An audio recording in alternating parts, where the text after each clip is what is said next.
নমস্কাৰ বন্ধু বান্ধৱীসকল, আপোনালোকক কৰ্মসন্ধান অসম ইউটিউব চেনেলত স্বাগত। মই আজি হোজাই ৰিক্ৰুইটমেণ্টৰ বিষয়ে আলোচনা কৰিম। হোজাই জুডিচিয়াৰী কোৰ্টত নতুন কৰি চাকৰি উলিয়াইছে। আপোনালোকে এই চাকৰিটো এপ্লাই কৰিব পাৰে।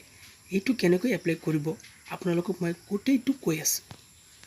হোজাই জুডিচিয়াৰী ৰিক্ৰুইটমেণ্টত পোষ্টকেইটাৰ নাম হ'ল হেড জাৰিকাৰক, ড্ৰাইভাৰ, পিয়ন, চকীদাৰ, সুইপাৰ। এই গোটেইকেইটা পোষ্ট আপোনালোকে এপ্লাই কৰিব পাৰে। আৰু এপ্লাই কৰিবলৈ আপোনালোক এডুকেশ্যনেল কোৱালিফিকেশ্যন লাগিব মাত্ৰ 8 পাছ। আপুনি 8 পাছ থাকিলে এই পোষ্টটো এপ্লাই কৰিব পাৰে। আৰু এই পোষ্টটো এপ্লাই কৰাৰ কাৰণে আপোনাৰ বয়স লাগিব 18 বছৰৰ পৰা 40 বছৰ বয়সলৈকে। আৰু আপোনালোকক যিবিলাক OBC বা MOBC কেণ্ডিডেট আছে তেওঁলোকক 30 বছৰলৈ ৰিলেক্সেশ্যন দিয়া আছে। ST কেণ্ডিডেটৰ কাৰণে 5 বছৰ। আৰু PWD মানে হ'ল যিবিলাক শাৰীৰিকভাৱে অক্ষম কেণ্ডিডেট আছে তেওঁলোকৰ কাৰণে 10 বছৰলৈকে ৰিলেক্সেশ্যন দিয়া আছে। আৰু এক্স ছাৰ্ভিচমেনৰ কাৰণে 2 বছৰলৈ ৰিলেক্সেশ্যন দিয়া আছে।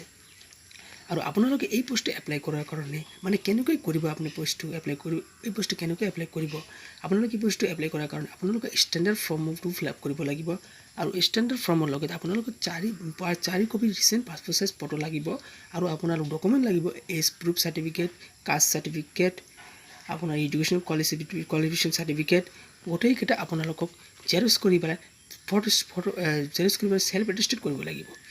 আপোনালোকে এই পোষ্টটো এপ্লাই আপোনালোকে অফলাইনৰ জৰিয়তে কৰিব লাগিব। এই পোষ্টটো অনলাইন নহয়, আপোনালোকে এই পোষ্টটো অফলাইনৰ জৰিয়তে কৰিব লাগিব। বা পোষ্ট অফিচত আপোনালোকে এই ফৰ্ম ফিল আপ বা এই গোটেইকেইটা আপুনি ডকুমেণ্ট ফিল আপ কৰি পেলাই আপোনালোকে পোষ্ট অফিচত জমা দিব লাগিব।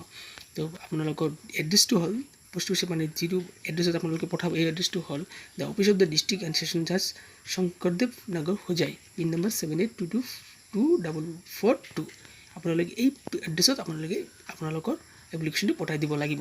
আৰু এপ্লিকেশ্যনটো পঠাই দিয়া লাষ্ট ডেট হ'ল 30 জুলাই।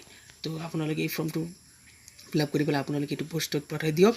এইটো আপোনালোকে ডাঙৰ হোজাই আহি পৰিছে। আপোনালোকে হোজাই এই পোষ্টবিলাকত এপ্লাই কৰিব পাৰে। তো আপোনালোকে এই পোষ্টটো এপ্লাই কৰক। আৰু কিবা জানিব লগা হ'লে কমেণ্টত জনাই দিব।